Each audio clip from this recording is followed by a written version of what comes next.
Here. Here. Member DeLong. Here.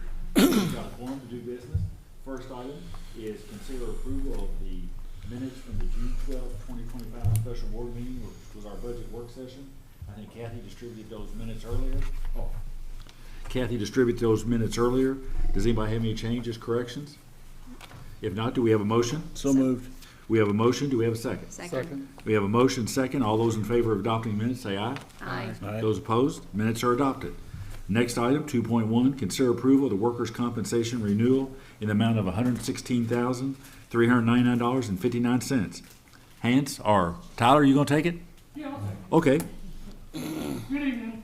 Staff recommends that the board approve the renewal of the FPB's workers' compensation coverage with Kentucky Employers Mutual Insurance, KEMI, as we all know them. The renewal premium has increased 11.94% from last year due directly to our experience modification factor increasing from 0.73 to 0.85.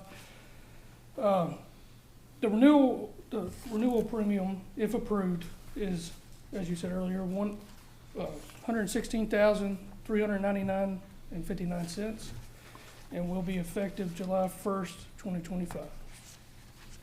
And our insurance is with KEMI, which is the state-created workers' comp agency. And I assume Hans, Tyler, our consultants, looked at other options, looked at, if there's anything we could do. And from what I understand, this is in line with what we think, based on our experience rating, would be reasonable. With us, our agent. I'll turn that over to him. You want to ask him to come up? Yes, sir. He's back here with us. He can tell us about the market and kind of how things compare. My understanding is just the mod factor is what caused it to grow up. Basically, we had a few people get banged up, and Steve, how you doing? don't happen. Good evening, board. Thank you for having me.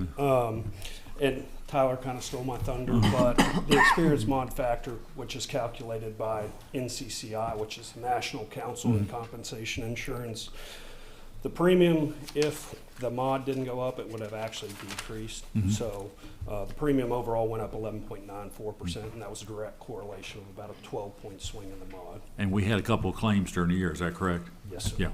Yep. So that's what that factor is? It is. It takes your loss history and what medical payments and everything were made out to. And then you guys are actually still 15 points below the standard, which is a 1. So you're still getting a 15-point discount, roughly. So, any questions for Stanley on?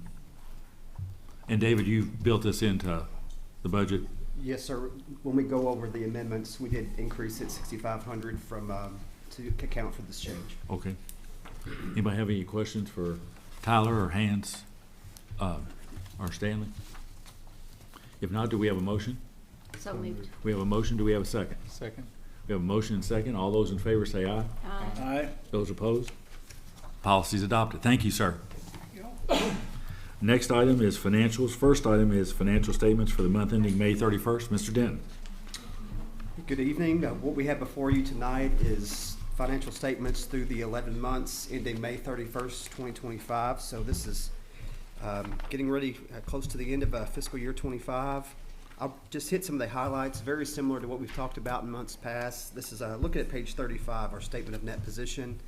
The story all year has been the volume of investment put back into property, plant, and equipment through the first 11 months of this year.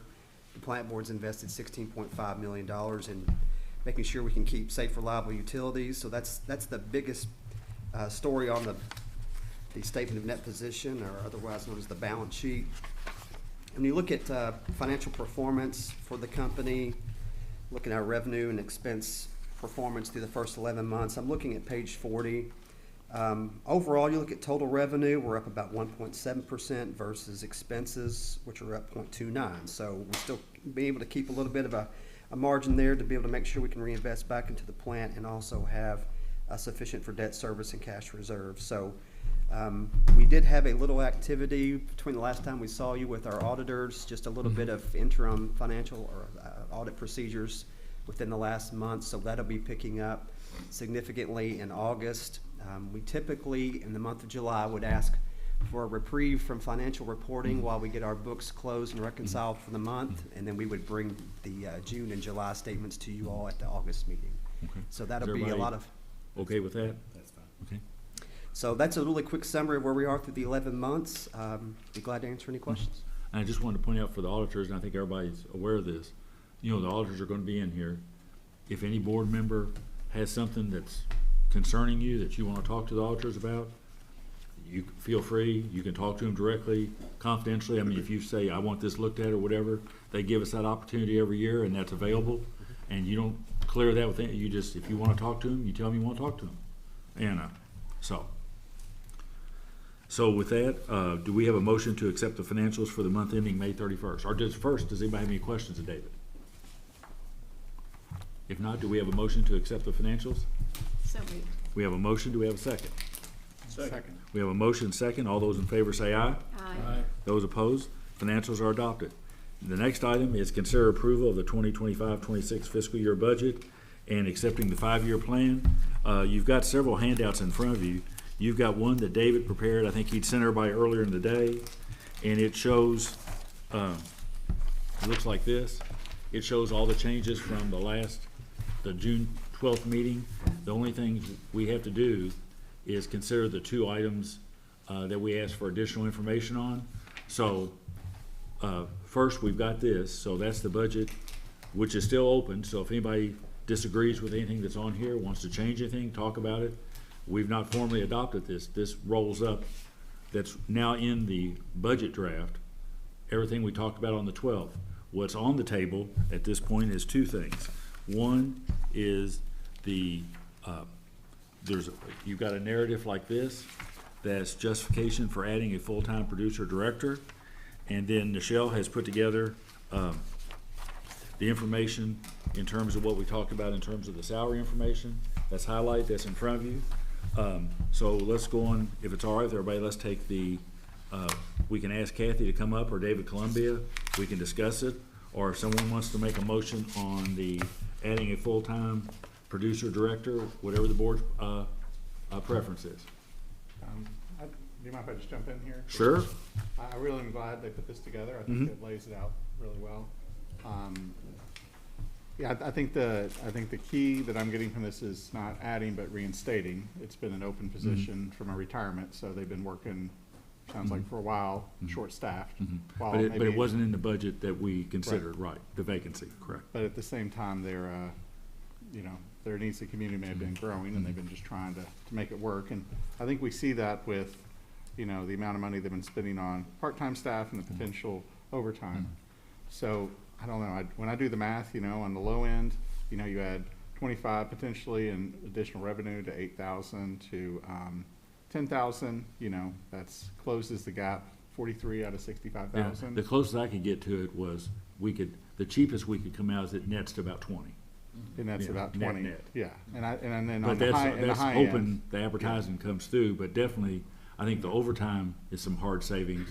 And Yeah. I think the theory was, if we have additional resources, we can generate new advertising for those new events. Right, and then on the high end, if it's the 10, and the 35, then we're almost at 55 or 65. Right. So, to me, we're already spending most of this money, or we're missing revenue money we can pick up. So, and it sounds like directly burning out our staff, who are juggling all these and being asked to work late nights and things like that on weekends. So, I think it's pretty straightforward the way they laid it out, and since it's a replacement of a position that used to be there due to a retirement, not due to us agreeing to downsize to 3, it's just someone retiring. I think there's a pretty strong emphasis to go ahead and approve it. But So before you make a motion, Steve, That's do you, just my or idea. Steve, do you want to comment, then Catherine? Question, is this a director position or is it? No. It said producer director. It's yeah, but it's by director, they mean kind of a Video director. Okay. video director, yeah, not a division director, right. Catherine? I appreciate everything, Jason said, and I've given this a lot of consideration.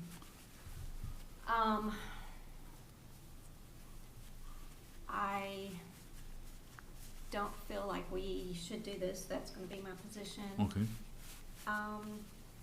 first of all, I respect Gary's opinion, and I think from his standpoint, he didn't seem like he was particularly in favor of this with the overall view of the agency. Our telecom budget has, I believe, the narrowest margin, and this, the budget for media services is, you know, a chunk of that. And, you know, at some point, if we keep adding staff,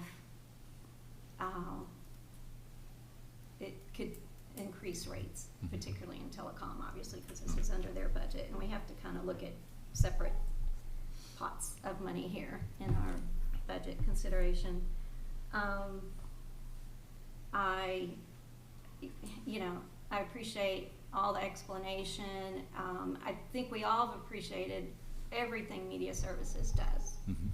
And I'm glad we heard even more detail about that. And the other day at our work session, and I do understand there is a retirement that happened. I was hopeful of some of the things that were said during the work session of how they could do more with less, which is what they've been doing, but even more so that some of the things that they're working on will help them still have the same product, so to speak, without increasing staff potentially. So I'm gonna have to not be in favor of this right now. Okay. Anybody else have any comments? I So- pretty much go along with Catherine's assessment. I think it's a speculative venture in a time when our revenue is not certain. And I understand the rationale of generating money from a position. It's speculation right now, and the times don't seem to be favorable for those types of things. So I tend to agree with Catherine on her position. Okay. We got two options. We can have a motion to adopt, or we can just, I don't want to say lay it on the table, we can just take no action. What's the board's preference? John, do you have any? You know, this is, I'm really torn on this. I agree with a lot of what Catherine and Steve mentioned. It is speculative, but I would probably come down on the side of doing this. And the reason why is this is filling a position that we lost to retirement. And I am desperately concerned about driving our employees, running them to the brink and losing good employees. It's not my phone, is it? No, it's not. Okay. Not secure. I'm worried about, you know, these people that have to work all these nights and that becoming untenable for them. And, you know, once we lose another person, you know, you're going to be scrambled to replace them. Cable 10 is one of those things, and the programming we provide, it's what sets us apart from any other provider. If AT&T or Spectrum or whatever was the provider for this area, they wouldn't get any of this stuff. And it is, you know, among the most popular things we do. Around 10, you know, what we've done with that. I just think that to me it's a close call, but I would probably vote in favor of it. So that leaves the ball, Mr. Chairman, in your court. Okay. Well, do we have a motion? Yeah, I move that we vote on it. Well, let me make one other thing. Okay. I'd say if we vote on it, we decide not to do it, maybe we should have another conversation where we sit down with Kathy and David and to talk about how we could help as the board to restructure And that their I mean, requirements. all we're voting for right now Right, is to include it in the budget. right, that's it. If the Actually, motion is to include, conversation should come before we do this. Well, Because I think part of the issue is there another route to alleviate a problem as opposed to, well, let me reframe what I just said. I think we heard pretty well from them on our last meeting that if they want to continue to deliver the services they deliver, and even then they're a little already 10% over expanded, then they would need this position to just make this work. But if in my mind, it's not a question is how do we keep getting what you get with what we have, it's how do we decide to actually scale back what we do for the community in this regard, and so that's a totally different conversation. One thing we could do, just throw this out, is we can make a motion to include it, and include in that motion to not fill the position, and we've done it before, ask two of you who have an interest to meet with Kathy, Harvey, David Columbia, go through everything, bring that report back to the board, and then at that point decide whether to fill. If we don't fill it, money just drops to the bottom line. If we decide to fill it, then it'll be less expensive for this first year because we'll be a couple months into the year. Okay.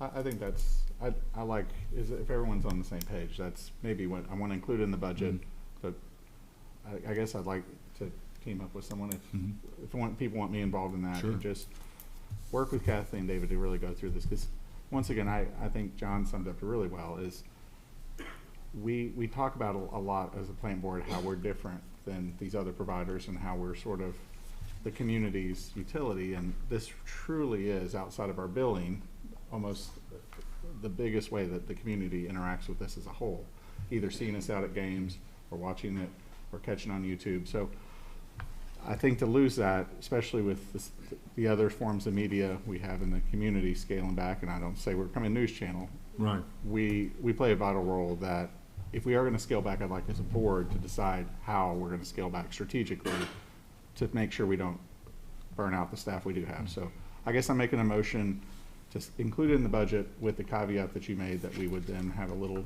subcommittee And that meeting. the committee would come back and report to the board in August? Middle of August, or at that August regular meeting, as to the recommendation whether to fill or not. Well, maybe it could be a little more flexible than that, because, I I mean, would the say that's question a is, 60-day window, so. yeah, maybe 90. My Sure, only I mean, whenever, yeah. The question could be too is, could we have a different position? It doesn't need to be a $65,000 position, it could be a could it be a lower junior Sure. position? Like, do we need that level of a position, or can we have a more junior person who's maybe we're training up to play some roles? So maybe in diving deeper in exactly what they need, we could find a compromise even in the price of the salary and the experience of the person we're looking for. So report back to the board by the September board meeting? I'd be in favor of that. I know summer's busy and people Yeah. are traveling. I know I got a lot going on. Do we have a motion With all For those caveats. budget, I don't believe not not restate filled. them. until two board members have a chance to work, review everything, and then come back no later than the September meeting And we and make a would- recommendation and then on we whether would- to fill or not. And then in what type of position that Right. ultimately is. So do we have a motion? Do we have a second? Second. We have a motion and second. Anybody want to amend, change, modify that motion? If not, all those in favor say aye. Aye. Aye. Those opposed? No. No. Okay, so we've adopted to put that in, David. The next item, Michelle, you want to come up? Oh, real quick, it would be one of you guys. What? Who would be tag team me with that? Which one of you guys want to do? Oh, it? What? to be on the review team. Yeah, it I can't, could it be can't on be it, me and but I mean, John. We just voted no, so. Well, I think it makes sense to be one of you I guys, don't right? man, I don't man, Okay, I don't Steve. man. Okay, me and Steve, okay. We'll get you some in-house and that name, image, and likeness. And Okay, does that work, Steve? I just want to sabotage, that's the only reason I. No, I mean, it's good. I mean, I think Yeah. that's the way to do it. I mean, we've done that on other things, and I think that works out well for a couple board members to Yeah. take a little deeper dive. And Well, it makes sense that two people on slightly different sides of Yeah. the issue, we're bringing our own perspective to it, so. the next item is the list that I thought I did an artful job last time with my magic marker, but Michelle has come in and cleaned up my work, and you've got that in front of you, with the highlights in yellow, and with basically what we talked about last time. And I think at this point, we can approach it how everybody wants. We can take each item, we can take it as a package. One other item that's in here that we did not talk about, but that we've historically done, I know the last several years, is that for the 3% increase, the regular COLA, we have some employees that we need to waive the max in order for them to get the full 3%, or they would be capped at whatever the 3% take. It could take them 1%, 1.5%, to whatever it would take them. But we've normally waived that, and that's priced out in this package also. Let me ask a quick, to that Sure. point. Can you get a pay raise if you're at the max of your grade? If we waive it, No, without us waiving. no, I don't think, I think No, if, based on the current Policy. policy, no. You mean the current policy meaning started July 1st of last year to now? no, even before that, we've always had to waive that. Like if the max of the grade is 48 and the 3% would take you to 48.5, you would block at 48. I see about 10 people on this list I got that got promotions and pay raises that put them above the maximum grade. And, my count, once you add the 3%, is 11. So there are gonna be 11 employees that if we do the 3%, that would. Now I'm talking about over the last 3 or 4 years. Oh, okay. I see, And we've waived it the last years too, each budget, we waived the max, for people to get the COLA. And I Okay. believe that started the year that, inflation was high and we received the 8% cost of living. Where in this document does it talk about waiving it? If you go It's to not, the line, go ahead. the line item is what, on page 1, 2, 3, 4, top line? I don't know, I don't think as far as them receiving, I just mentioned that to you. Yeah, before but you the board. haven't, did you include that in these Yes, figures? yes, it's in this count though. Right. Yes, yes. So the So that's individ- so assuming we would waive it is already in these numbers? Yes, Okay, But that is an action we have to take, that's not automatic. okay, okay. So, how do y'all want to proceed? We can talk about them individually, we can vote as a package, or we don't have to take any action at this time, as Nichelle and I talked. If no one feels comfortable tonight moving, this envisions, we do the 3% July 1st, and then this comes after. We could do this in July, we could do it in August. Nothing requires us to act on this now. It would make it cleaner, we'd have to do a budget amendment, but that, we can certainly do that. It's whatever the board's preference is, because I know everybody wanted to see the figures, and so however y'all want to proceed. Well, I would prefer not to do a budget amendment if we kind of know what we want to do Sure. now. I don't think we need to kick it down the road and, Steve and I come from a long history of budget amendments in our prior life, so. I mean, I think they have their place. Yeah. I'm glad that, these figures are doing COLA first. Mhm. I think Yeah. that makes sense. If we're looking at the, bringing people that are already below minimum, under the, new salary structure up, to, I guess, minimum, right? yes. That makes sense if we're going to use our, The new the structure. core and the Yes. field and the electrical scale Yes, structure. And we went to Corn Ferry for a reason, and my understanding is when the issue about having even the field, it was meant to encompass at least a lot of the electrical workers, correct? The field structure. yes. But then we've now proposed a separate. Structure for the electric, yes. Yes. And my understanding is you did take that back to Corn Ferry for them to look at and to do basically more market research specific to who would really be competing against locally, regionally. And so, this salary structure is basically, with their expert recommendation. Yes, we were able to provide, and I won't say what agencies, but we compared to 8 electric agencies to help with, we provided the information to Corn Ferry, like you said, because those are our competitors for them to review and look at. So this structure that they've come up with is based on, one of the things I know that I was always frustrated with the group we had before is a lot of times they would use agencies that were out of state or whatever, comparisons. They used actually real competitors in our market. Is that Yes. correct? yes, with the help of the superintendent, the electric superintendent, we were able to get that information Okay. and provide it to them. And so going forward, that was one of the things that they did mention, because they don't have access to some of these private companies, is that we would have to continue to provide that information to them in order for them to make an analysis. Okay. And before this worksheet got further revised, the prior one also showed options of doing like a 3% before, 3, 2, or 1% before. This is with not doing that. Correct. Okay.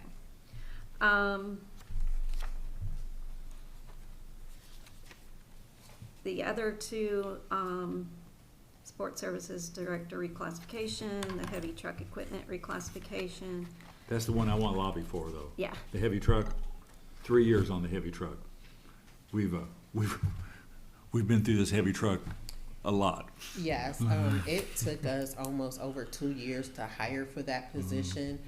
We were able to hire an individual, and that was one of the positions where we had to ask Gary to hire in at more.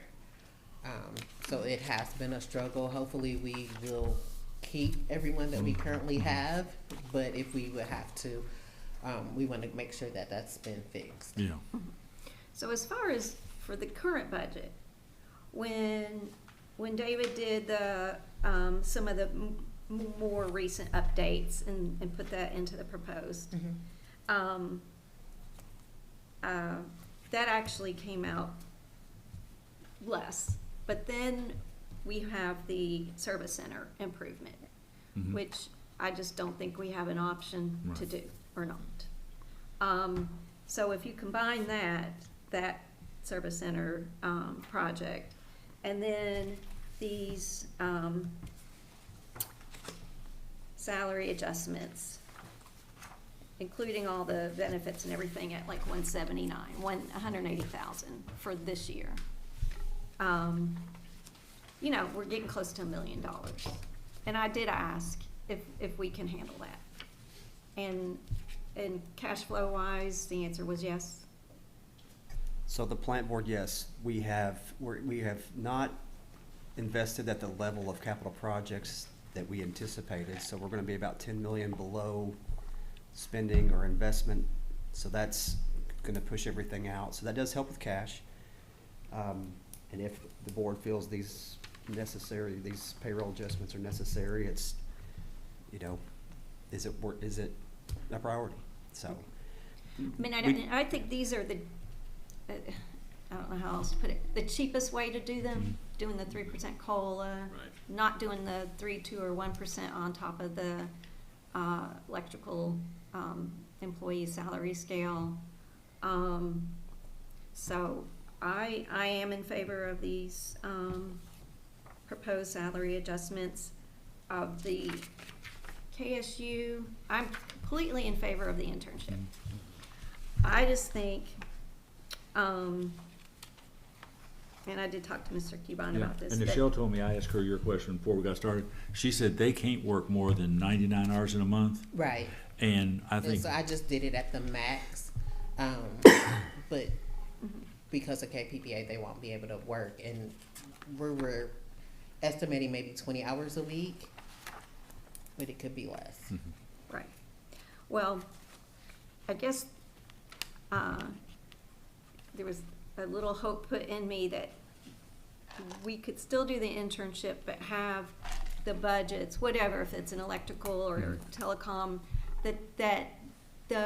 that would kind of be absorbed in the budget we've already set for them. If we assign one of these interns either to water or to electric or telecom, and they work more at the 10, 12 hours a week range, you know, they'll go, you know, the students, you know, they'll go home at Thanksgiving, Christmas, and so forth. I mean, so I think this figure here, I think it could be probably close, I guess, Catherine, based on the quick math you and I were doing earlier today, more in the range of about maybe 6,000 or so per intern. Again, you know, and this basically does similar to what we talked about on the other, with the telecom, is this puts it in the budget. The next phase is Gary needs to go back and work with Dr. Acuppa and see, do they have two students who have an interest in the plant board and what we do, and do they want to work here? And Catherine brought up, because it's a good learning opportunity and a chance for us to recruit possible new employees, but it also takes time to work with the interns. I mean, they're going to have questions. It's a learning experience, so we need to find the right people who want to do it, that they want to be here. It's a good fit for us. So again, this puts the money in, but we're a long way from having somebody on board.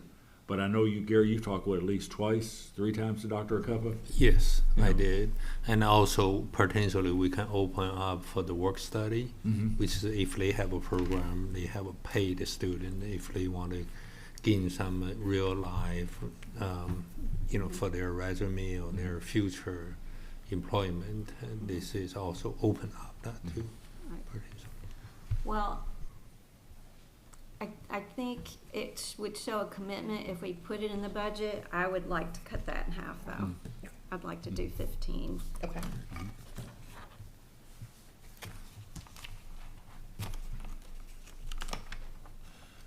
I think particularly to start out with, maybe we make sure we can get one in, rather than trying to do two. Kind of agree with that. And the magic of the 99 hours is, under the KRS or CRS, if it's less than 100, then you don't have to pay retirement. You don't have to pay that. And if it's in CRS, it's 18%. If it's KRS, it's way You up don't there, want but this that. will be CRS, so. So I don't know if somebody can quickly do what that would, with the fringe and everything, what 15 in salary would be. Are you talking about the whole? Cashier? Yeah, There's no free. Well, it says including 7.5% Yeah, we'd have to pay fringe, FICA. Oh. Yeah. yeah. Well, on the last page, the 52, would you just half the 52 amount, David? Yes. On, it's got down there for the 2 positions, it's got 52.9, so you'd be looking at 26.5 for the one. Yeah, if you're at 15,000 plus an additional 7.65 for our match, you're just at 16,200. Yeah, so altogether it rolls up, the new figure, the yellow highlight figure becomes 205, roughly, Becomes what? 205. Instead of 232, On the last page. last page, Last page. or the one, Wait, can I break it down? So the page 4. The KSU, that bottom line with the fringe would be what? Additional 1,200. So 16. I just took the 52.9 I divided by 2. just took the 52.9 and Made it divided it in half, 26,000. because there's gotta be something What? else that was going into that. Did I do that Okay. right? Well, whatever, I don't know what that is. Yeah, I have my calculator. Okay. that's a little. Hi. Okay. What did you get, David? I'm sorry. Well, on the previous page, you include 6.5% fringe, FICA and Medicare on top of the 30,000 to make it, to get that 52 number, so, There cutting must be that from something 2 to off on 1. it. It's Yeah. just a little high, so it should be about 2,300 Okay, total. all right. So that number would go even further down. Yeah. It should be closer to 2,300, so which would drive your number down to around 200,000 total on that total amount Yeah. from that.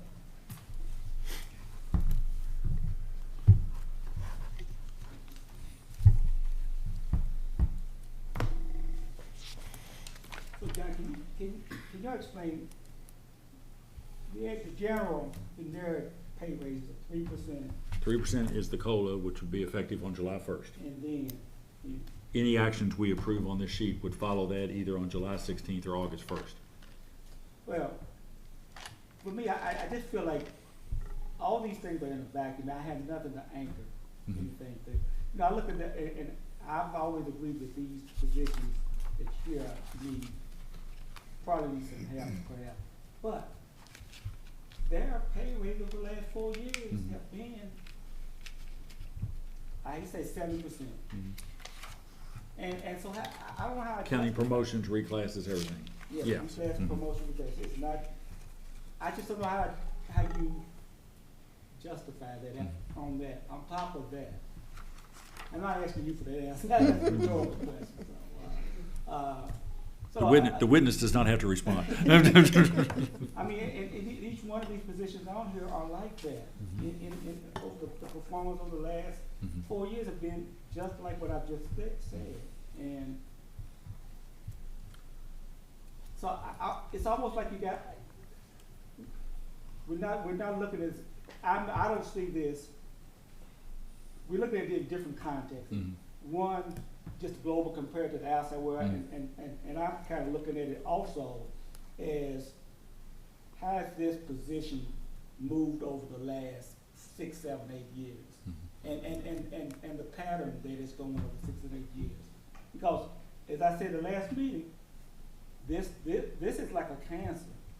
This won't hurt you right now. It's going to creep and creep and creep and hurt you. And then when we get into 29 and 30, when we're out there in uncharted waters, and revenue is not exactly certain, that's when the cancer metastasizes. And that's what I'm looking at it right now. This growth has been like this for the last 6, 7 years.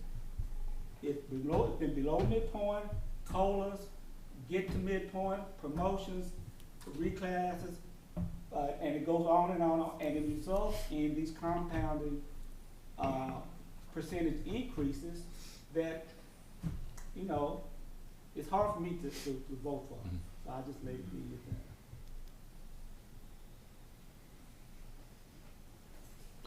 there. Any other questions for Nichelle? Any other comments on the sheet?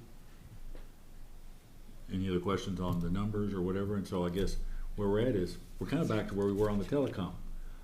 What's the board's preference at this point? We can have a motion to adopt this sheet as amended by the adjustments we made on the interns.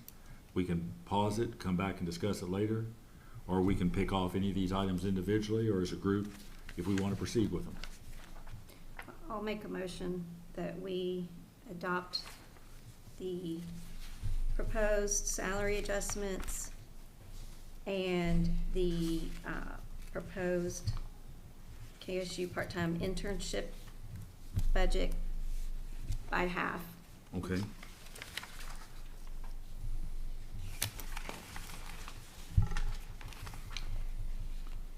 Can I ask one Sure. question? The recommended core field base structure, that's built into those, into the ones that you want to reclass and the ones that exist now? Yes. Yeah, so if we use that. So those costs are built into that 230? Yes, because the first is where, number 2, if you do adopt the structure, the 2 structures, those individuals are gonna fall below the minimum of the new structure, so we would like to bring them up to the minimum. And then for the electric, that's the scale that I work with Korn Ferry so that's the number right here is after the 3% with the new scale.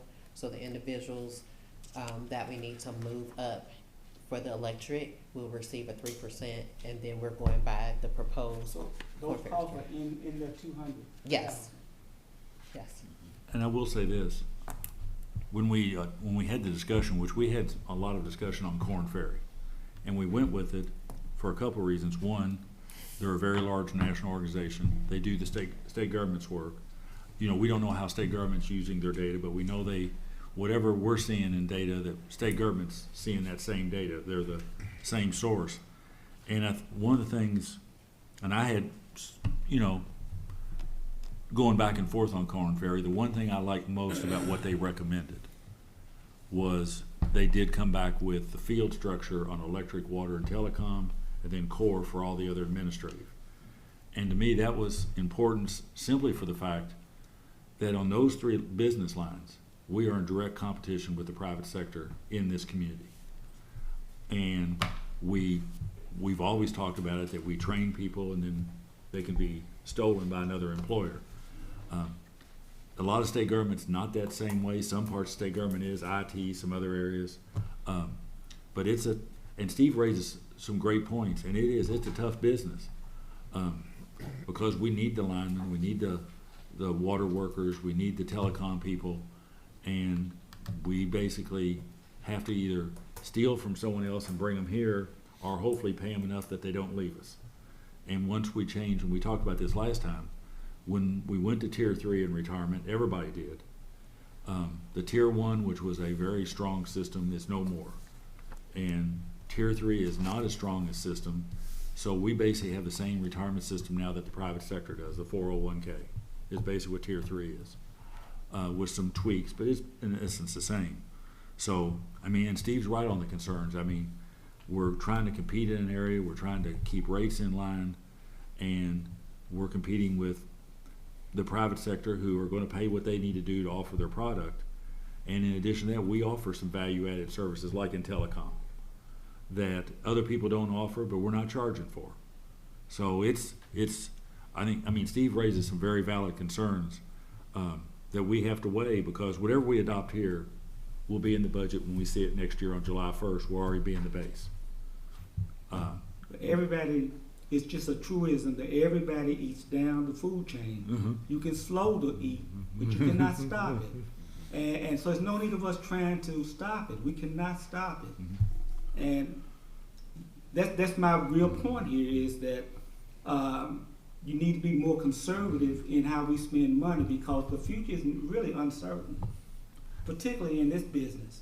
As far as the community service, I'm all for doing the community service, but there's a balance there. There's a tipping point, because we are a utility firm, and some of those ratepayers do not watch Channel 10 or enjoy some of those other, for whatever the reason is.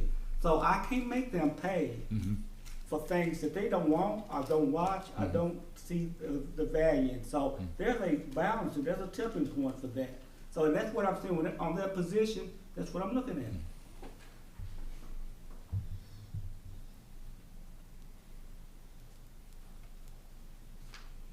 And I will add one other thing. I've watched the General Assembly the last two sessions with Korn Ferry's help, primarily the debate, and John's seen it in the Senate, battle on grade compression, which is a real issue in state government, where younger employees are pushing up against more tenured employees making the same salary.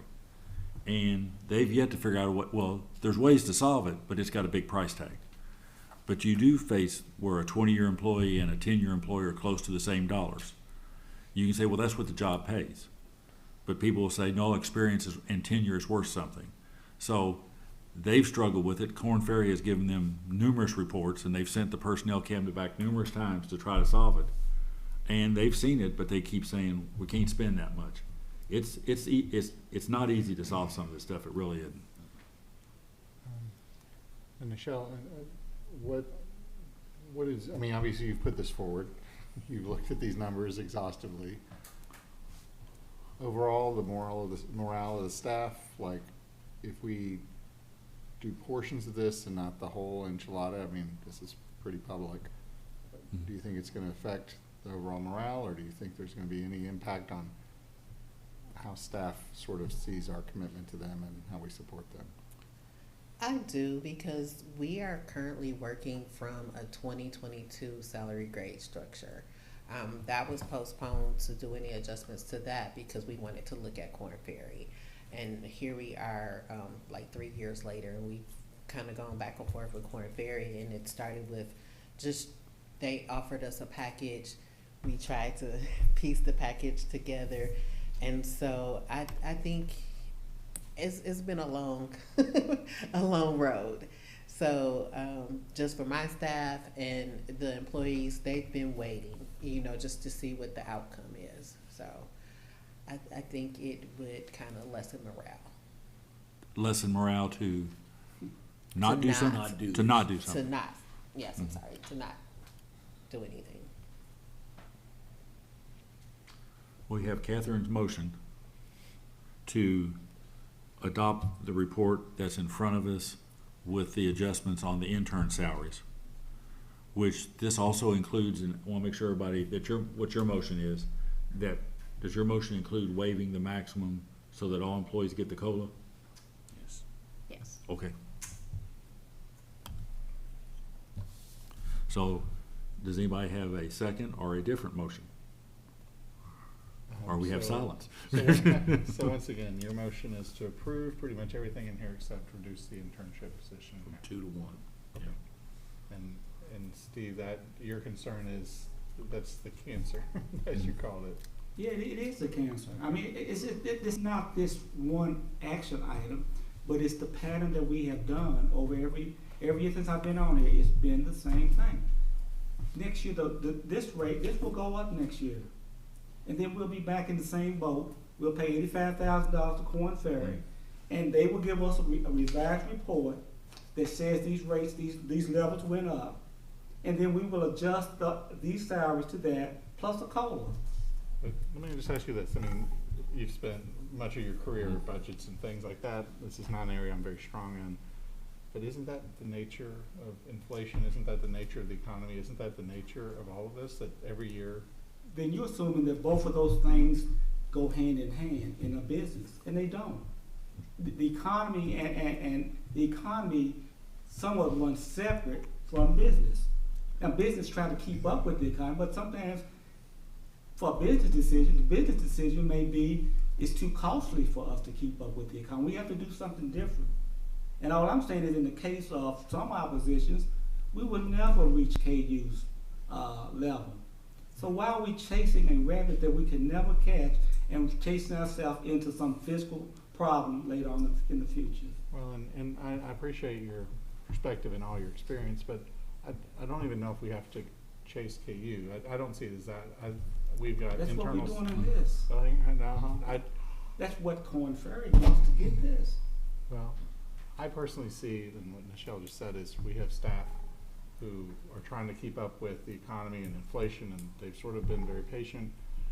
And to me, it's more about, are we making sure our staff has what they need to live their lives? Let's ask a clear question.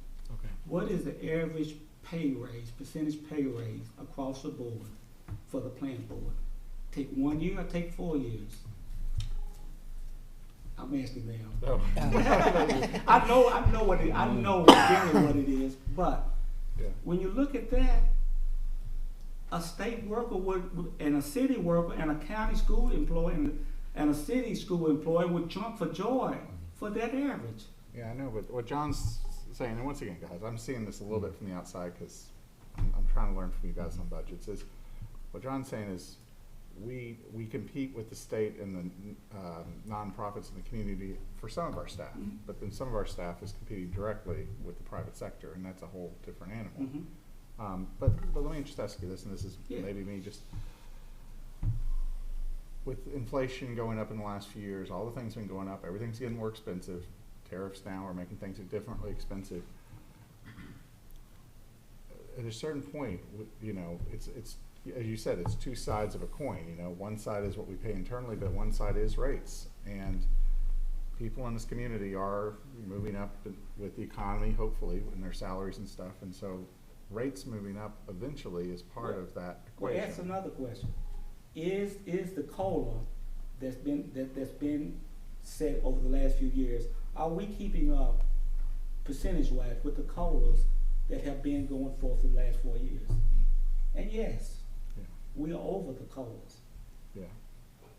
So I'm just saying, so the question you're asking, yes, we are keeping up. Okay. And that's why I have a problem. Okay. Well, like I said, you guys, you and Well, John and have forgotten more than you know about. And the only thing budgets. I would disagree with Steve on, and like I said, he and I did this for many years, is in state government, we all see the COLA.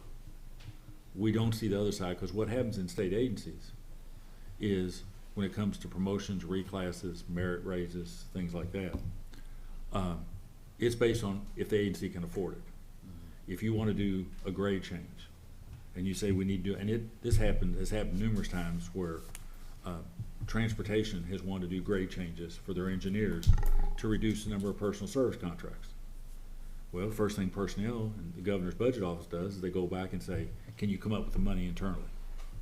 Can you cut something else to fund it? And in theory, they come up with it and they're granted. And it's just like what Steve and what we've talked about here is the next year it comes around and that's now in the base going forward.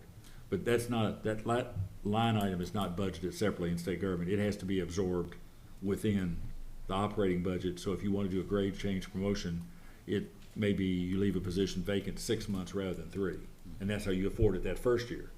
Then the next year, it's lost in the base again. I mean, it's tough to track in the aggregate, and of course, it's hard to figure state government and just look at the payroll raw, because you're looking at a payroll of 30,000 people. So vacancies can change the total payroll amount. You really got to get into agency specific. Yeah, well, and let me caveat one thing I did say, because, you know, I mentioned rates. That is always the struggle, but I think as David has made clear to us, I'm not putting you on the spot, is growth of new customers. And clearly, we don't have control over Right. that. I mean, we don't have control over bringing 5 new factories to town. That is the city, that is the industrial groups. We can kind of sort of respond to what may be coming down the pike, and there is stuff coming down the pike, but maybe not to the scale. So it seems like that's the growth side, and sadly, we don't have a lot of control over that. We just have to sort of work with what we've got, so. But the other side of that is that you know better than I know is the cost of energy. You know, what is that going to be in 2 or 3 years? And again, these things that I'm calling cancers sort of metastasize down the road, and now they start to affect rates. You know, the pay raises, I'm assuming, the pay raises in telecom will be absorbed by the telecom revenue, I assume, and vice versa on all of those. So if one of those divisions are less productive with revenue than the other, then there's a strain. There is a straining point in the overall budget, and these raises are going across all divisions. So I'm just saying that I'm not sure how you look at this without looking down the road and seeing, you know, there might be, you know, a train at the end of that tunnel. Well, let me just throw one more thing out. As a board member, we have an amazing staff. We have amazing people who spend all their full time working on this stuff and advising us on these things. And it is our job to represent the community and make sure that this board, but ultimately we're being told by our senior staff that this is pretty important. And so I can't become an expert on this, you know, and I know you're much closer to that than I am, and John, you too. So I'm just gonna I just wanna understand. So I think I've got as much as I like Catherine's motion. I think that's all I have to say. But I'm just trying to understand it better. Sure. And think it out, so. Anybody else have any comments, statements, questions? So we have a motion. Are you seconding, Catherine? Sure. So we have a motion second. All those in favor say aye. Aye. Aye. No. Okay. Motion's approved.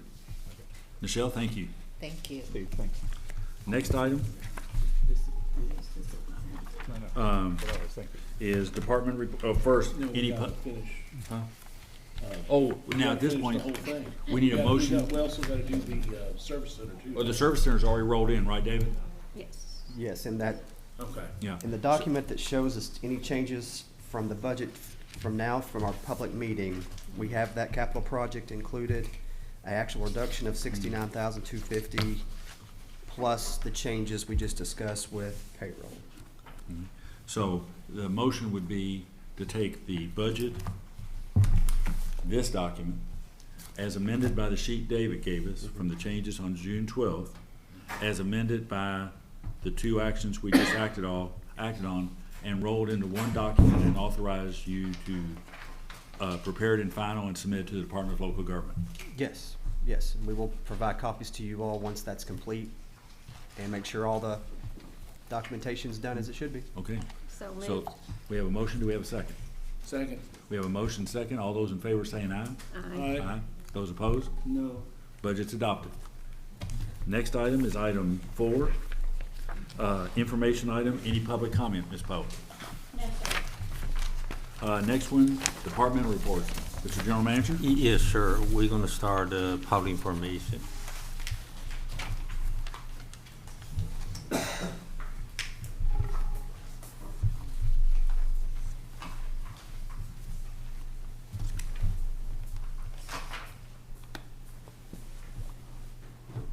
Good evening.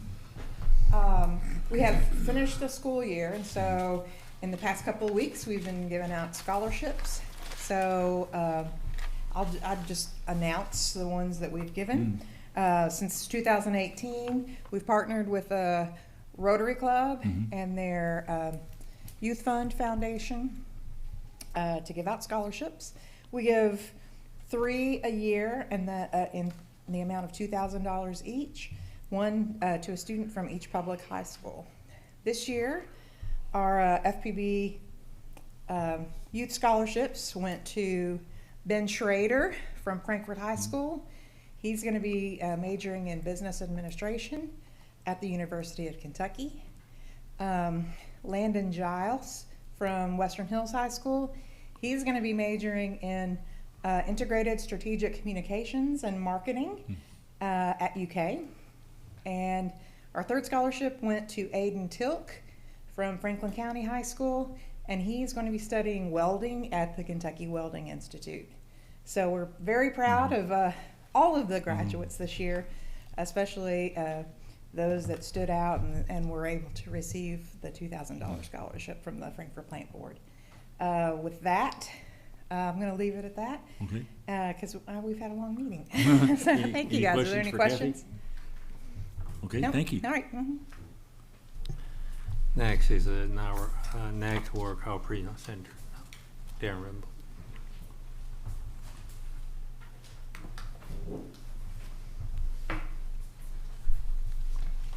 Good evening. Your knock report for May, it looks like the knock entered 686 trouble calls, handled 3,049 phone calls.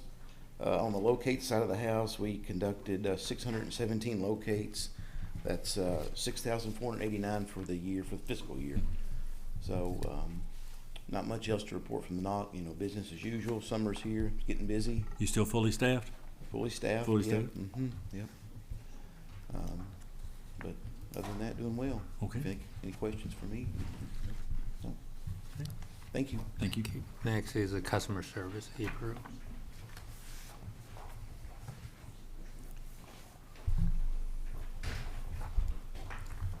Good evening. You can find the customer service reports on page 125 to 129. So on page 125 is that customer service overview, which is the overview of our whole month of May. As you see, the average wait times, we did improve those last month, so we're pretty excited about that. They were under 2 minutes for tier 1 and tier 3 was just above 2 minutes, and then tier 2 was under a minute. And then if you take out those 4 peak days, which are centered around our non-pay disconnects, it's usually the day before, the day after, we were right at about a minute and under a minute on those. So definitely progress there. Of course, that really depends on staffing, and we are losing one of our tenured employees to Leanne, so we're gonna, be nice to Leanne. Yeah. So she is going, 18-year employee is going to purchasing. So we're going to lose a little bit of experience, so we may see that number increase, and we're currently trying to hire. So we're going to be hiring 2 instead of 1. As far as the customer contacts that we had last month, we had about 7,300 in total. 4,300 of those were calls, 14 walk-ins, and then 1,500 transactions with the cashiers. So those were drive-through transactions. The kiosk, we did make it over the 500 mark. So we had about 541 customers coming through the kiosk. So again, just to remind customers that we do have that available 24/7. It is protected. It's well lit. We've got someone watching the cameras 24/7. So hopefully we'll get some more customers utilizing those kiosks. I did drive through one night just after you had described it last time to see, and it is well lit there underneath. It's definitely, yeah. And then there is someone here at the knock, so it's very safe. And we do have a lot of people who come after hours because I like to get in there and look at the reporting. And then there at the bottom you'll see Google reviews. We had 15 positive, and then 3 that had service issues or inquiries. And we always do try to reach out to those. We respond to all of our Google reviews. However, the ones that if they do have an issue, if we can figure out who they are, we do respond to those. We try to. And then just a reminder for customers, right now we're looking at, summertime storms. We've talked about it the last few months, but again, portal notifications, go set up your portal notifications to get service announcements so that if we have outages, you can text, email, get a phone call when we have any type of outages or anything that's going on at FPB. And then my FPB app is another great resource. We have about 2,200 customers that are signed up for that right now. We have about 16,600 that are signed up for the portal. So we would like to get those portal customers to start using that app and getting portal push notifications. But that's really all I have, unless you all have questions. Any questions for April? All right. Thank you. all. Next is a telecommunication, Adam.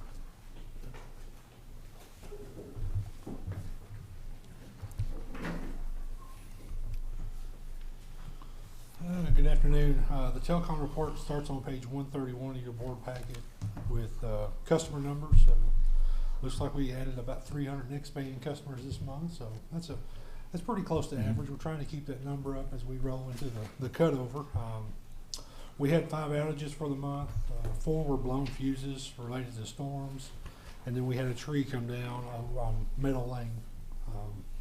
Trouble call was about average for the month. As far as next band, we are actually activating a section of Georgetown Road, Elkhorn Terrace, Shady Lane, and a part of Duncan Road. And we're still, crews are out in the county working on the green areas as well. So, Any update from when you were up here with us during the budget on our easements? No, nothing really new to report there. There might be a few more signs, but I haven't talked to Mr. Burnett.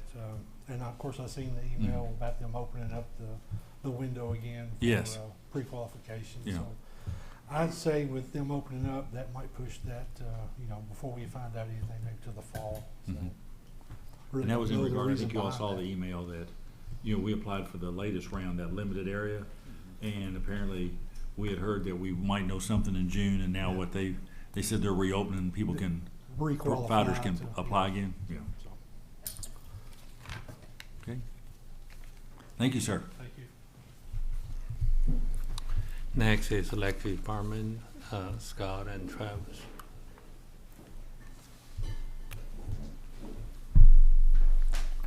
Good evening, everybody. For the electric report, starts on page 135, goes to 138. I'll start with our normal SAIDI report, which is 38.548.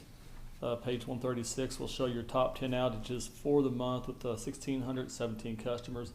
I'll go ahead and point out that the largest customer outage was, if you look on the 5-4, excuse me, we had a protection device that fell on Versailles Road about noon that day. Mm-hmm. So that was the largest. It was one large area. So that's the rise for the number of customers affected. Page 137, you'll see your pie charts with the percentages of the types of outages, and then on page 138, you'll see the total of those also. So I'll be happy to answer any questions. Any questions for Scott? Okay, thank you, sir. Thank you very much.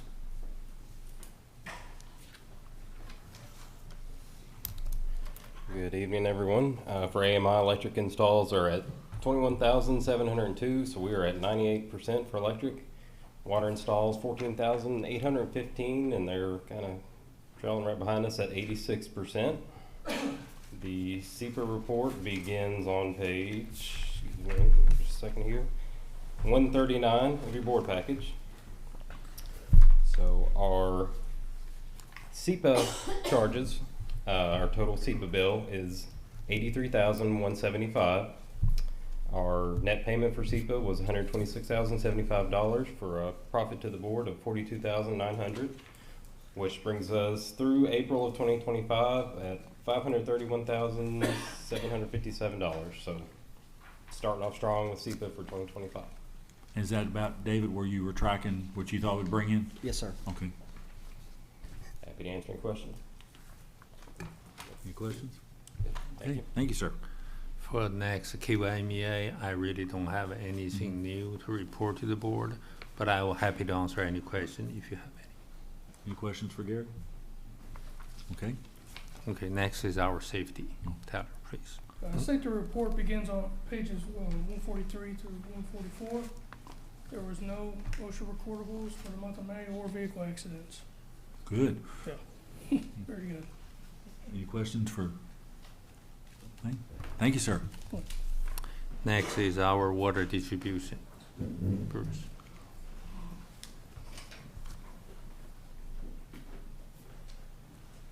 Good evening, everybody. Page 145, two bar graphs represent the two new water services that were installed. Page 146 represents two water main breaks.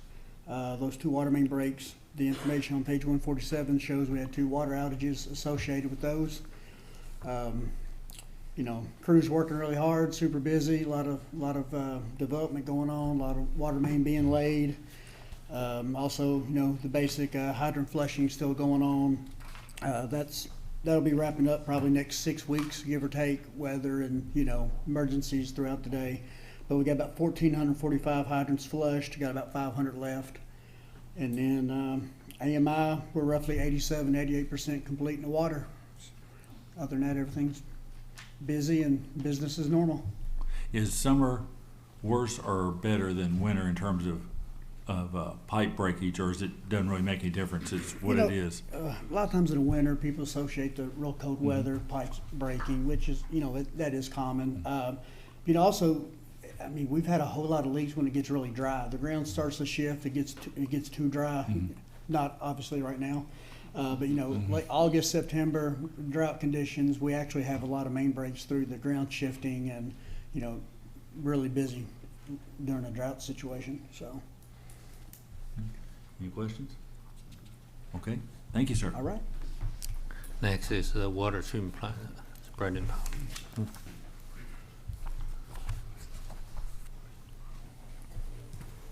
Good evening. Good evening, everyone. For the month of May, the water treatment plant treated 248,310,000 gallons of water for a daily average of 8 million gallons a day. Lot 4 averaged 14,684 cubic feet per second for an average of 9.48 billion gallons per day, and there was 8.8 inches of rainfall recorded this month. We're about 60% done with our filter valve project, and then we also got the roof was replaced on the low story building, so we got that completed. So that's all done. Good. Any questions? Well, while you're there, you want to go on and take item 6.1? I'll do it. Consider award of bid invitation number 1821, annual price contract for water treatment chemicals, July 1st, 2025 through June 30th, 2026. Your favorite contract for the whole year, Mr. Chairman? Yes. Yeah. I'm all over this potassium pomegranate. Oh, yeah. Permanganate. I believe that's pronounced permanganate. Yeah, that's what I said, yeah. That's what we all knew what he meant. So this is just, you know, we prepared this bid, and there were 14 reverse auction bidders this year, and after reviewing each bid, staff recommends awarding bid 1821 to the lowest bidders, meeting specifications except for the powder activated carbon, which is based on quality and quality testing. I'm sorry. Are you seeing any trend? I mean, it's all over the place, pluses and minuses. Yeah, you know, the polyaluminum chloride, so that's aluminum. So they told me that tariffs on aluminum were up, so they said that was, you know, I kind of saw that coming. But it's been going up every year for, gosh, since COVID, it's really gone up. So, but it's just kind of hit or miss, I guess. Anybody have any questions? If not, do we have a motion? So moved. We have a motion. Do we have a second? Second. We have a motion second. All those in favor say aye. Aye. Those opposed? Contracts are awarded. Next item is item 6.2. Consider award of bid invitation number 1824, annual price contract for bulk sodium chloride to the Dyco Company, July 1st, 2025 through June 30th, 2026. Brandon? Yeah, so on this, we do a sealed bid. So there were 2 sealed bids, and then the winning bid was the Dyco Company, and they meet specs. So it went down just a fraction. So. Okay, any questions on this? Do we have a motion? So moved. We have a motion. Do we have a second? Second. We have a motion and second. All those in favor say aye. Aye. Those opposed? Contracts awarded. All right, thank you. Thank you. Next item is 6.3. Consider holding a public hearing to add certified water meter testing fee to the FPB tariff. Ms. Dutta? You've come up with a money-making idea here, right? I do. Yeah. Well, I'm going to give credit to the water department, so I just kind of I'm presenting it for them. So You're just in sales. That's right. We got to do something, right? So the water department performs meter testing typically under two conditions. One is routine testing throughout the distribution system to ensure the meters are reading accurately, and the second condition is when a customer has a question about their meter accuracy. They get a bill that doesn't make sense. They request a meter test. So currently, the meter department tests not only our customer meters, but they also provide the service to one of our wholesale customers. And in that case, they'll bring just a batch of meters and we'll test them. Our meter test bench is capable of testing 10 meters at a time. But the one thing that we couldn't perform was certified meter testing that kind of meets the qualifications under PSC guidelines. So in that case, customers typically send it to a testing facility in Bowling Green. So just kind of following up on this service that we can provide on our test bench, the meter department supervisor, he kind of got an understanding of the PSC guidelines, and really it's a self-certification. You know, there's certain guidelines they follow. They have to attend a course, take a test, maintain all that documentation, and we also made some adjustments to the test bench. Basically, before they tested based on the volume of water that went through a meter, they test on different flow rates, low, intermediate, and high. To follow the PSC guidelines, it's weight-based now, so we have a calibrated scale that an approved company will come in once a year and ensure that scale's reading properly. And so just based on what we know they were paying at the testing facility in Bowling Green and the labor it takes to perform the test, we're proposing a $50 fee, which would need to be added to our tariff. So I'm requesting the board to conduct a public hearing at the next board meeting so that we can include this $50 fee into our tariff. Charmin, so that will include, if, one of the things you say here is we'll be able to do this for other water companies if they want us to do it, and that tariff would apply to those companies as well, as long, not only our customers, but also our wholesale customers. Okay, so I'll clarify. It's specific to water providers. Okay. Now, we do have, like, if one of our customers requests a test, now that's going to involve a truck roll, labor to go out there, either bring the meter back to our testing facility. So we are going to maintain the existing fee for customers. So this was strictly for a water provider that brings. Providers. Okay. And they'll have to bring it to us and pick it up. So we're saving that time as well. Okay. And this would be to schedule in our July meeting, the public hearing. Is that correct? So I make a motion to hold a public hearing at our July meeting for the water meter testing fee tariff. Okay, we have a motion and a second. All those in favor say aye. Aye. Those opposed? We'll have a hearing in July. John, can I ask a question? Sure. How does AMI play into this thing, into this in any way? Not in this part. Okay. Like typically, if it's for this, it's when a customer has a complaint. Now, if we catch something that's unusual, we'll reach out to the customer directly and let them know, hey, there's something going on with your meter. And then if they say, okay, we want it tested, then that's going to go with the actual customer-related fee. So AMI helps catch things, but it doesn't address this. Next item is item 6.4. Consider changes to electric tariff for renewable energy credit purchases. Travis? Good evening again. So this would be meeting number 3 of 3 for the changes to the electric tariff for the REC program. Just very briefly, our current tariff has a 2-tiered structure. So this would be voluntary program for customers that want to buy renewable energy certificates through FPB. Again, the current tariff has 2 tiers, a $5 residential and a $13 commercial tier. There were reasons why we set it up originally that way, but it really serves neither our customers or the board any purpose. So we're asking the board to finalize the tariff changes to consolidate that to one rate of $5 each.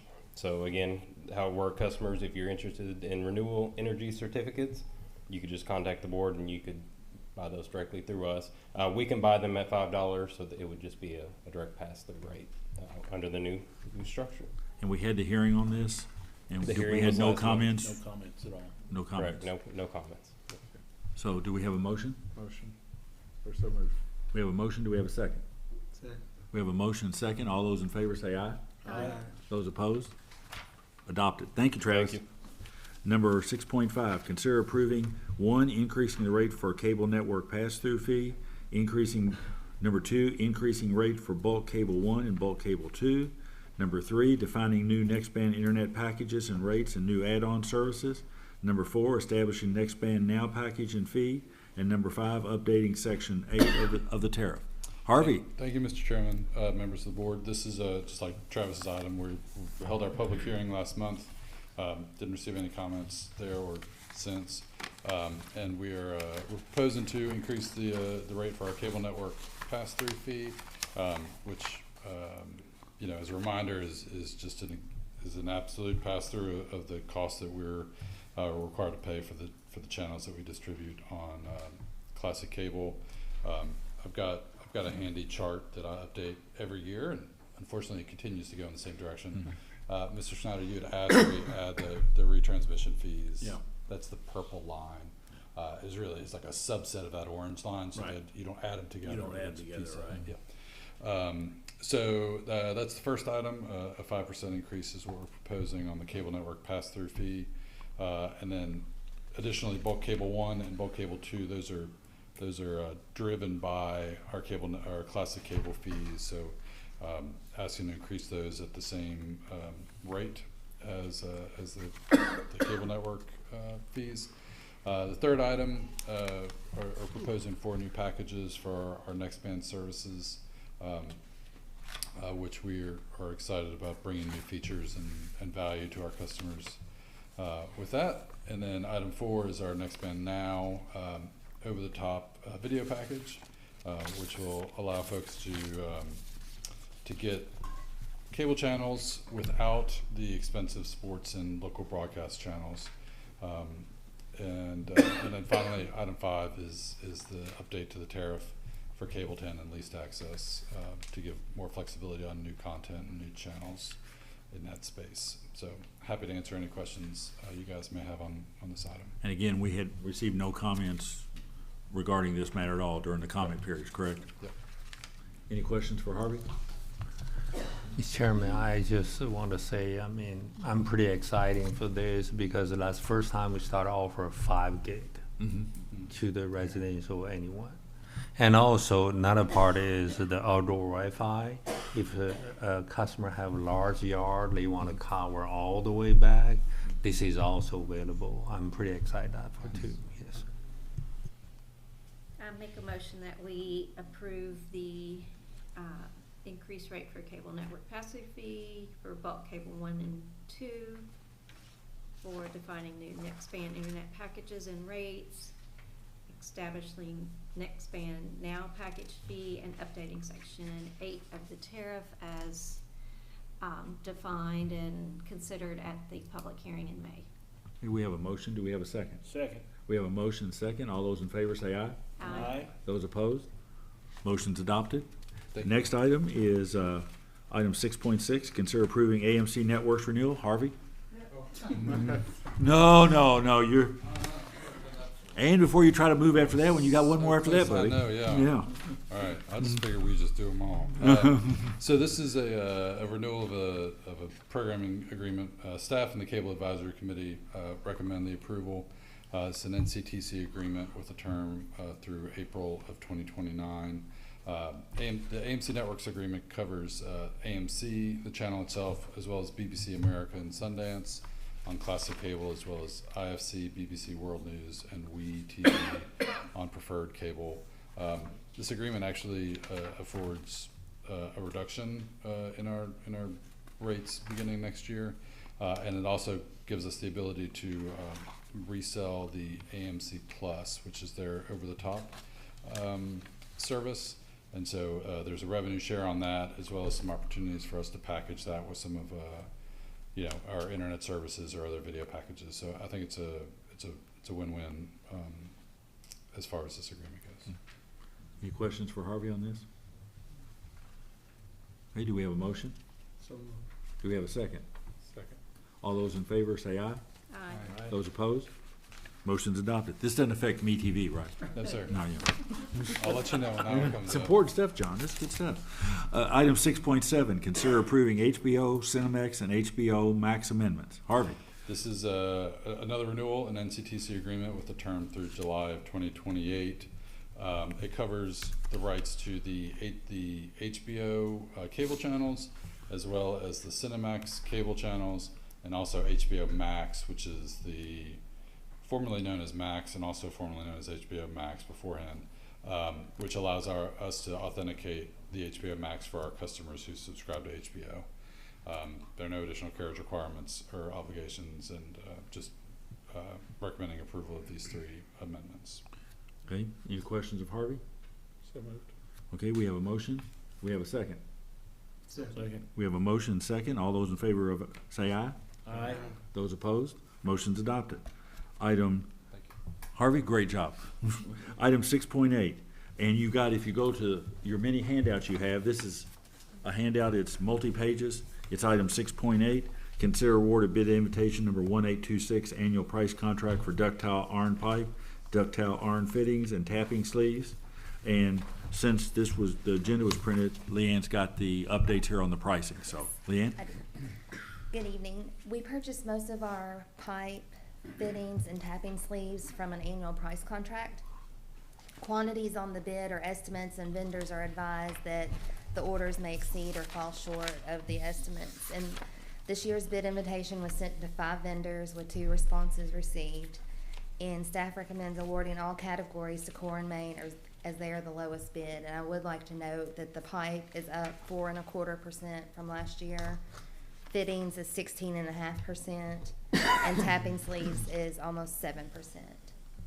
And is that, you think, a trend we're gonna keep seeing, or do you think it's a one-time bump and it's gonna level off, or? I really don't know. Yeah. So, okay. Any questions? You got the handout there. Any questions of Leanne? Okay, do we have a motion? So moved. We have a motion. Do we have a second? Second. We have a motion and second. All those in favor say aye. Aye. Those opposed? Contracts awarded. Next item is consider renewal of price contract for valves and hydrants to Ferguson Water Works. You've also got a handout in front of you on that one. Leanne? All right. Last year, we also bid the valves and hydrants along with the annual price contract on the pipe bid. And Ferguson Water Works was awarded the hydrants and the valves at that time. And they have since offered us a 1-year extension on their current pricing. And after opening the bids today for the pipe and the other materials, staff feels that it's a good idea to renew this contract. It's the same pricing. Any questions of Leanne? If not, do we have a motion? So moved. We have a motion. Do we have a second? Second. We have a motion and second. All those in favor say aye. Aye. Those opposed? Contracts awarded. Mr. General Manager, do you have any items? I don't have any comment, but we do have one old business. We have a guest speaker here, Mr. Travis. Yes. Is that what you're talking about? Yes. If you all look, Travis talked to me today. you got a color and- handout here, Yes. and We don't want Travis- anything weighed, so you know, that's why. Travis has some bad news, but he's already solved it, and I think, Jason, you talked to him about it. Travis, take it. Yeah, Jason and I talked, and I think, matter of fact, he solved it much more so than I did. But so the handouts you have here, admittedly, they don't make much sense without context, so I'll try and go briefly. The top page, as you may remember, we have applied for 2 REAP grants through the USDA. The first one is awarded. The second one is in their queue. We don't know if or when it would be awarded, but so that's the status on it. So proposed solar field 1 is the one we are preparing to begin construction on. Again, that's the one that's been awarded. The top sheet is the layout as originally planned. We got to the point where we're starting to move some dirt, got all our permits in place, talking to the contractor. There were issues with the geotech report. As you may recall, one of the drivers for trying to do this project here is it was a fill site, not great for a lot of other projects. Well, they did their boring samples, the geotech report comes back, the tracking manufacturer, so the actual panels will sit on a tracking system that will follow the sun to collect the energy.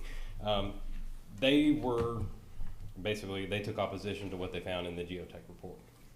So there are a few options we've discussed. If you flip to the second page, that was kind of the initial proposal from the contractor. Essentially, we would just be stacking the panels in a different layout. It would be essentially the same system as originally planned. It would be the 1 megawatt tracking system that we had signed on for originally. This would work. I think it would get us going. The concern here is if you flip back to the first page, again, we had already applied for the second REAP grant, and you can see their layout there. We would be encroaching on that quite a bit. So even though it's not awarded, if we went this route, we'd at least be creating more challenges for that second phase. And Jason, stop me if you think that's out of line. But so we think if we went with this second page solution, we'd be encroaching on the other project. Potentially that would expose us to having to go through environmental again, or at least updating the environmental on the project that's already been awarded through the USDA. That's obviously a big time concern. I think that's, again, Jason, stop me if I'm wrong, 90 days probably at least, very likely to re-go through environmental if we're changing the footprint that much. So Jason and I, again, we're talking, you may recall in the original proposal from Solar Energy Solutions for this project, they proposed two systems. One was the project that was the tracking system, which we had originally awarded. The other was a fixed tilt system, kind of like what we have out here. The panels don't move, they just orient towards the sun and they stay there. We had gone with the tracking system because it output a little bit more energy over the years, so it was attractive at the time. Again, with the findings in the geotech report, one thing, and I think Jason and I, again, don't stop me if don't let me speak for you, but I think we're kind of leaning towards going back to a fixed tilt system that they had, again, originally proposed. The third page is a ballasted system, so you can see, this is not the product exactly, but just it's kind of representative of what we were looking at. You put a big concrete slab on top of the dirt and you don't really have to care so much about what's underneath it. Again, we're still kind of trying to work through these issues with the contractor. I think after talking to Jason earlier today, that was the direction we were leaning more is, hey, let's work with the contractor to go back to the fixed tilt system. I traded emails with their general manager earlier today. He said we can still do that. It would still be within budget. I think there's some fine tuning to make sure we're still good on the layout and we know where everything's gonna go. But again, just wanted to kind of put it all out there to the board, get any feedback you have or direction you'd like to send me on to get things moving forward. One of the big things we would like, if at all possible, to be online this year. We're not bound by the REAP grant to be done this year, but with all the tax changes that I'm sure everybody is well aware of, and the most recent, House and Senate bills. Again, I don't think anything is directly or openly on the chopping block yet, but we just think sooner the better, right? So that's kind of the approach is, hey, let's make a decision, try and move forward and get this project really moving. So what are you looking for tonight? Are you looking for approval or just general authority to pursue this other option, or what is it you need from the board tonight? Yeah, that's a good question. I think when we originally awarded it, the board directed us to move under the tracking system. Right. So maybe it would be appropriate for the board to take action to change course. I mean, you tell me. That's kind of my gut feeling is we had taken action on that specific option that was in the original proposal from Solar Energy Solutions. Again, I understand I don't have a revised contract document before you tonight, but if it makes sense for the board, maybe the request for motion. I'm sorry. Provide latitude to do. Yeah, I mean, we either one. Mm-hmm. Yeah, I mean, if you want to send me on a direction and say, hey, come back with a document that memorializes all these changes. Again, we're not talking about changing budget. Right. That's already that's not changing. It's just with each of these different options, there's a few risk areas, so I want to make sure that the board understands. Jason? I'll jump in here. Yeah, he called me today and we talked this out, and a few moving parts here. Mm-hmm. Number one, if you guys look at the first picture, that's phase one and phase two. Those are two potential megawatts. As we know, the community and the city has pushed for trying to have a large scale solar, but have had issues finding properties. So, even if the REAP grant doesn't come through for the phase two, there may be something in the future or something even closer down the road where we can green light an additional megawatt working with the city or something, because they are looking for land to put solar on. Additionally, so, you know, we're constrained by these easements with KU. So if you look at the second one, if we were to do just the phase one, that I think it kind of kills our ability to add a second megawatt somewhere around here, especially if you're dealing with, you know, a tilting mechanism and then the second megawatts, you know, it just sort of, you have two different things. So I like trying to keep it in the different footprints that we already have. The other reason for that is very much with the USDA. I mean, the Heritage Council spent a lot of time, we spent a lot of money on doing environmental reviews, archaeological reviews to give us that phase one, is it clean? But we also did that on phase two. But right now the USDA is kind of honed in on that phase one footprint to go back to them and say, hey, we want to amend that footprint. It just might be opening cans of worms. The minimum which might be that we'll go talk to the Heritage Council, and that could put us in the 90-day, them just taking 90 days just to look and go, oh, that's no big deal, but it can still slow us down 90 days. In my opinion, we are moving at full momentum now. The hydrostatic report. Sorry, I've actually never even seen one of those. The big term. concrete shoes. Yeah. No, the term, the hydro geotechnical report. Yes. Sorry, I just Geotech spaced for a report. second Yeah. there. It took a long time to kind of get in order, and then we were running into these issues.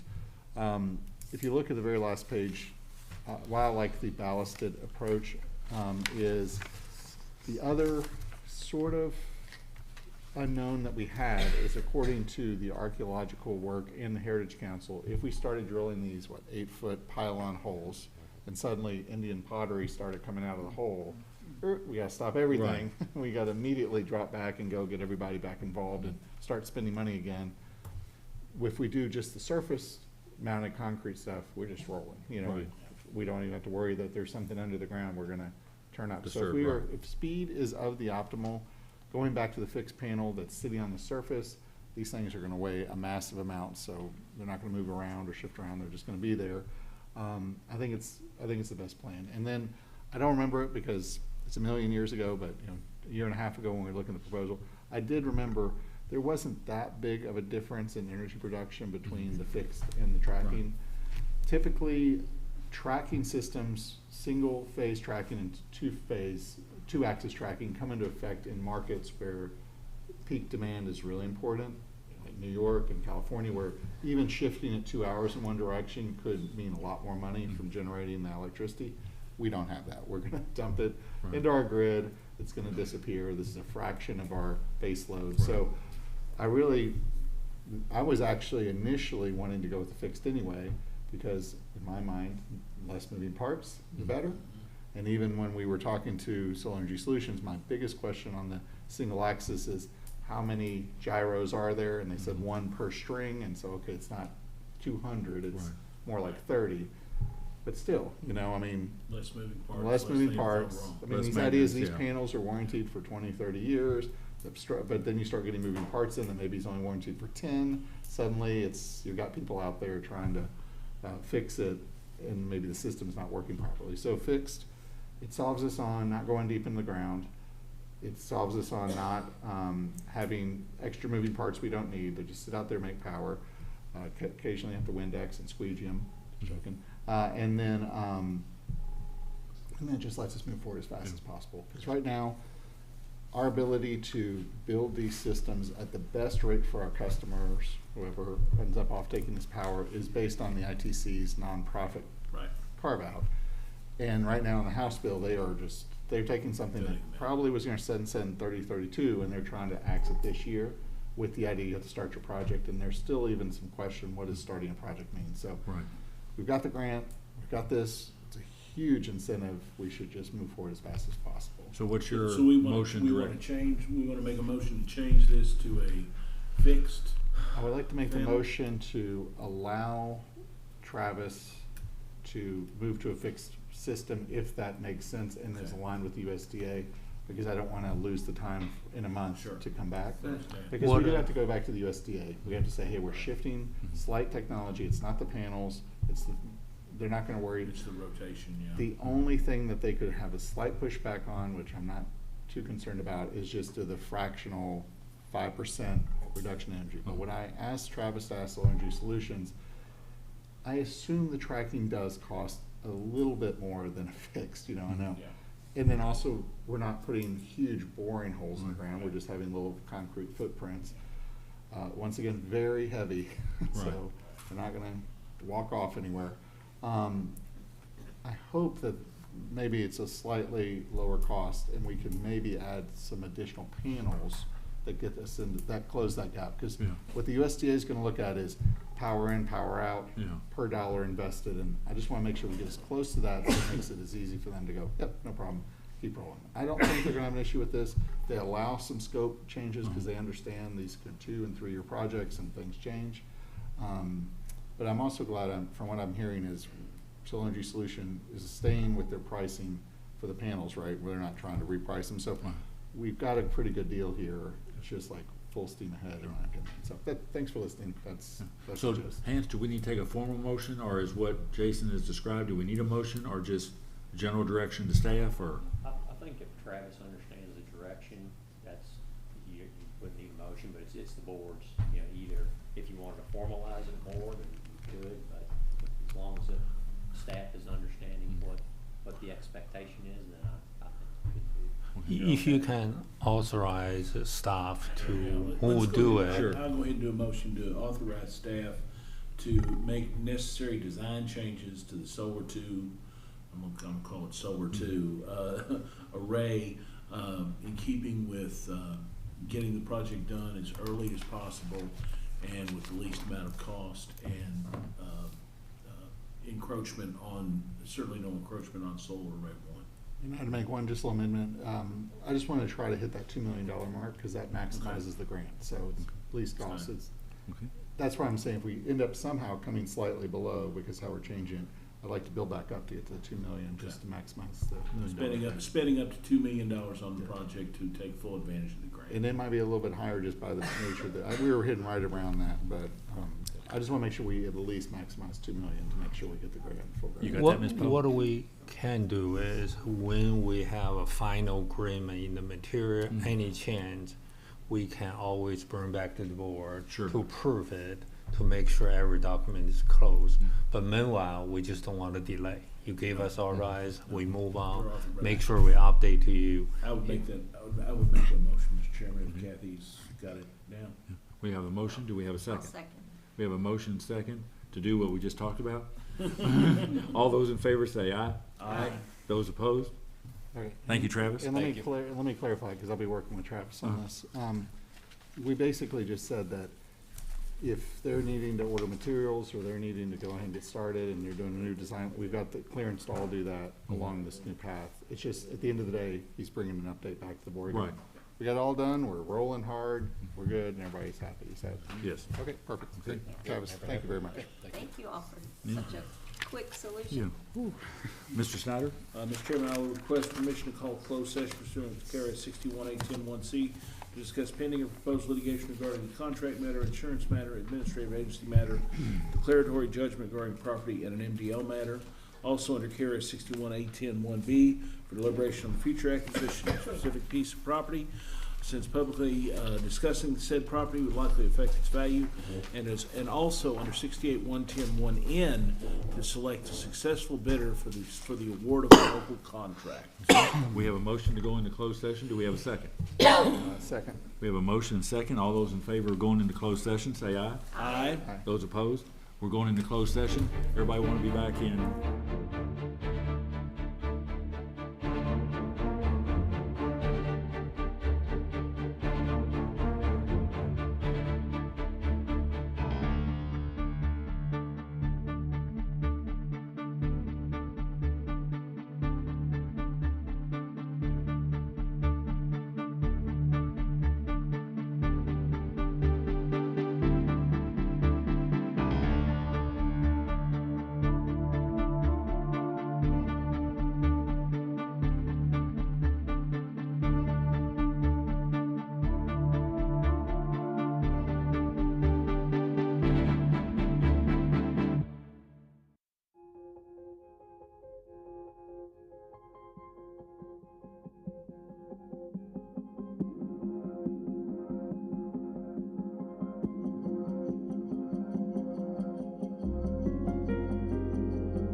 out of closed session? So moved. Do we have a second? Second. We have a motion second. All those in favor of coming out of closed, say aye. Aye. Those opposed? We're out of closed session. Mr. Snyder? Mr. Chairman, there's only one item that we need to take action on from the closed session. I'd like to make a motion to direct staff to respond affirmatively to Farmdale Water District's request to express our support to make sure that water is provided to any potential industrial park project in the southern part of the county. We have a motion. Do we have a second? Second. We have a motion second. All those in favor of it, say aye. Aye. Those opposed? Motion's adopted. Do we have a motion to adjourn? So moved. Do we have a second? Second. We have a motion second. All those in favor of adjournment, say aye. Aye. Those opposed? We're adjourned. All right. Thank you.